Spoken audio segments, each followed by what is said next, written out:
Today we're going to talk about the nervous system. It's actually broken up into three parts: the central nervous system, peripheral nervous system, and the autonomic nervous system. All right. The speed of message transmission to the brain can be as high as 250 miles per hour. You remember that. We're going to be talking about that here in a second.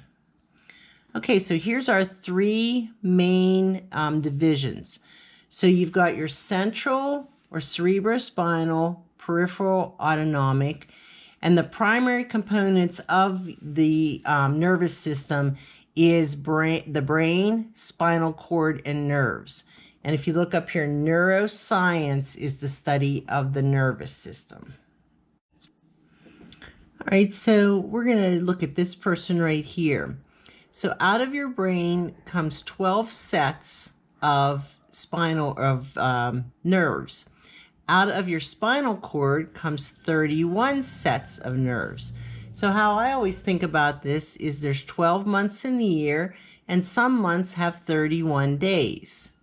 So I remember it that way: 12 months, some have 31 days. Okay, and again, this is the portion that's responsible for all voluntary body action. Okay, the brain controls everything. It's the computer of our body. Okay, it weighs 45 to 49 ounces. So a cup is 8 ounces. So basically like 6 cups of flour if you were going to make something. All right, your spinal cord is composed of long nerve fibers. Originates at the base of the brain and extends to the base of the spine. That's definitely on the test. And again, it holds 31 pairs of spinal nerves. They just don't tell you that this one has 12 pairs. All right, peripheral nervous system. So if you look straight ahead at this screen and you don't look to the side, you can still see things out this way and you can see things out this way. That is your peripheral vision at work. So your peripheral nervous system works the same way. If we go back to this person, so you had your central nervous system here. Your peripheral nervous system is everything that goes out into the arms and the legs from this central nervous system. So central's in the middle of the body, peripheral's everything out at the edge, just like your peripheral vision is out at the edge. Okay, it is made up of nerve cells called neurons, and they have two parts to them: an axon and a dendrite. Okay, so number one is the axon. It takes information away from the nerve cell. Number two is the dendrite, and it brings information in. And what they do is they all connect. So these neurons, there would be another neuron over here with its axon coming over to this dendrite, and this axon would be connected to another dendrite, and it's just a big spider web of nerve cells. And the more you learn new things, whether it's today that you're learning that there's axons and dendrites in your brain, in your nervous system, or you learn how to crochet, anything you learn is going to create more of these connections. And the more connections you have, the faster you can retrieve information. So instead of trying to remember something and then having to go the whole way around here till you can remember it, you now have a shortcut that you can go to and you can remember information more readily. And all it takes is just learning new things, and it absolutely does not matter what that new thing is. It can be something really goofy, or it can be, college level material. Anything in between will help you create more of these connections. Okay, types of nerves that you have.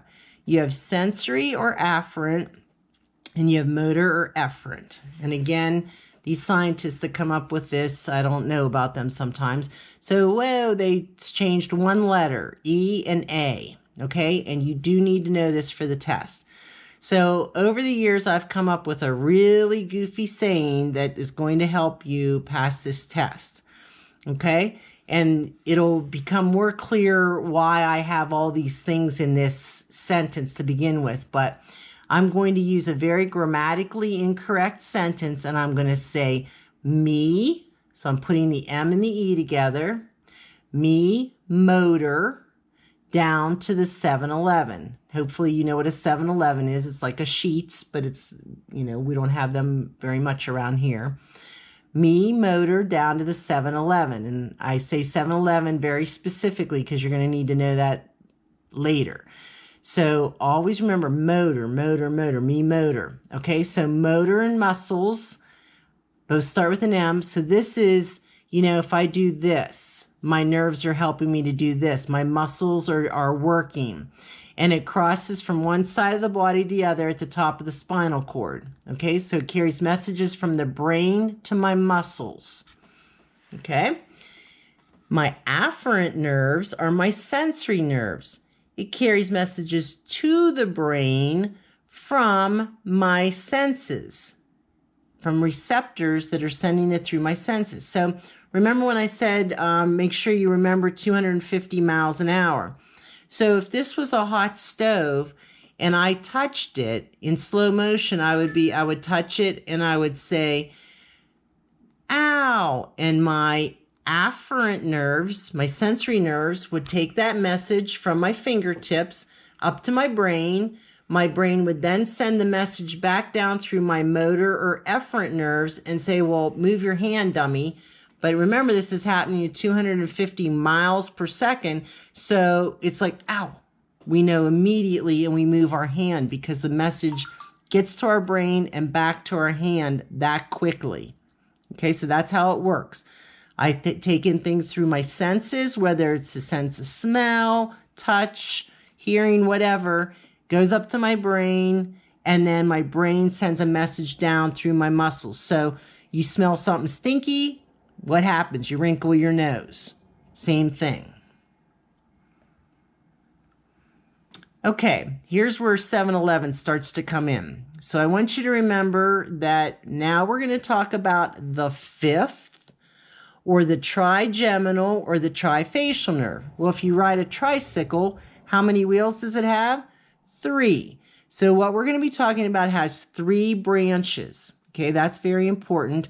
And you have to remember that the fifth is your sensory nerve. So when I'm smelling that bad thing, when I'm touching that hot stove, I'm using the fifth. Well, more of the smelling because it's in my face, head, and neck. So it's using my senses. It transmits sensations to the brain. It does control one motor nerve of chewing, but don't let that trip you up. And it divides into 3 main branches: trifacial, trigeminal, or the fifth. The fifth is sensory. Okay. All right, so there are 3 branches. You've got your ophthalmic, your maxillary, and your mandibular. Okay, so your ophthalmic's up here at your eyes. Now, when you go to get your eyes checked, you either go to an optometrist or you can go to an ophthalmologist. Okay, I believe the difference is that ophthalmologists can do surgery. Okay, so that means eye, ophthalmologist. Okay, it's divided into your supraorbital. So your orbits are your eyes. Supra means above. Your supratrochlear, infratrochlear, which are in between your eyes here, and nasal. So it's all this area right there. Okay, again, your maxilli is your upper jaw. So this is the middle third of your face, and it deals with your zygomatic, which is your cheekbone, and infraorbital. Again, it's talking about in between your eyes. Mandibular is your mandible, is your lower jaw, the largest bone in your face. And you've got your auriculotemporal. So auricular is ear, temporal is temple. So you've got these up here. And mental. Remember, mental is always the chin. Okay, which brings me finally to the 7th. So 7-Eleven is the primary motor nerve of the face. So 7 is here. 11 is around your neck and your shoulders, down in here. So when I say I get in me car and me motor down to the, I touch my head and then I touch my shoulders, 7, 11. I get in me car and me motor down to the 7, 11, 7, 11, 7, 11. Okay? You just repeat that to yourself over and over again, and you'll always know that the 7th and the 11th are both motor nerves. Okay? And they start with E, efferent. Okay? It's the motor nerve of the face, has 6 branches that are important. Your posterior auricular, behind the ear, temporal, zygomatic, again means cheekbone, buccal, which is around your mouth, which allows you to blow a bugle, okay? Same thing we learned in muscles. Your marginal mandibular, again, your mandible is the largest bone of your face, your lower jaw, and cervical. Cervical always means neck. So if you are talking about your cervical vertebrae, which we did in the skeletal system, those are bones that are in your neck. Okay, they also talk about the greater and lesser occipital. We know where that's at. Greater auricular, again, the ear. Cervical cutaneous, neck. And then the 11th, there is number 18, your accessory nerve. So again, I get in me car and me motor down to the 7, 11, 7, 11. Okay, this is just a review for the most part. So your nerves, we've heard all these terms before. You have your ulnar, which is on your little pinky side. You have your radial, which is on your thumb side. Remember, your thumb is closer to body than your pinky. Your median nerve, median just means middle, and digital. The bones in my fingers are called digits, so these are my digital nerves. Okay, lower leg and foot nerves. We're going to hear some of these. Okay, number 1, sciatic. Man, I bet you've heard that one a few times. A lot of people have trouble with their sciatic nerves. It's hard to see because it's right here at the top, but your sciatic nerve can get pinched in here if things are out of whack with your back and things. And so people get sciatic nerve pain, which shoots down their leg. So if you've heard of anybody in your family having that, that's what they're talking about there. Okay, number 2, tibial. Tibia is the big bone on your big toe side of the leg. Okay, common peroneal, deep peroneal. Again, don't know if I'm saying these right or not. Okay, that's also known as the anterior tibial. So it's in front of your tibia on your big toe side. You've got your superficial peroneal. You've got your dorsal. Okay, again, dorsal, like your dorsal fin is on top of your foot. Your saphenous and your sural. The autonomic nervous system operates digestive, excretory, which is getting rid of waste, respiratory, taking in air, circulatory, the blood, endocrine, your glands, and reproductive systems. All right, I told you we were going to go over these other systems very quickly. So the digestive system, basically know the parts of it. They're not ever going to focus on this very much on tests or anything, but so you've got salivary glands that start breaking down your food. You've got a pharynx and an esophagus and your stomach, okay? So that's considered your digestive system. This word is going to be on the test, the peristalsis. It says food is propelled into the stomach by the twisting and turning of the esophagus, which is interesting. Also known as peristalsis. So make sure you know that word. Okay, partially digested food passes from the stomach into the small intestine. Then undigested food passes into the large intestine. Then we go to the bathroom. The entire process takes about 9 hours from the time you eat till you need to go to the restroom. Okay, excretory system, how do we get rid of waste in our body? Well, through our skin. If you've ever eaten a meal that was real heavy in garlic, and then the next day you wake up and you smell like garlic, your body is excreting the garlic through your pores, through your sweat glands. So that's one way you can get rid of it. Your liver processes waste, and obviously your kidneys. Okay, respiratory system, intake of oxygen, exhale carbon dioxide. It says breathing through the nose is a healthier option than breathing through the mouth. Good luck with that. I've always had allergies. That's never happened for me. And so you've got your lungs, and then you've got your diaphragm down here, okay, which is a muscular organ that helps you in breathing. Endocrine, you have ductless glands. Okay, so in your body, you have duct glands. So in your skin, you have sebaceous glands, and you have sudoriferous glands. Sebaceous glands secrete oil up onto your skin, and sudoriferous glands excrete sweat. They actually have a duct or a tube that comes to the surface of your skin.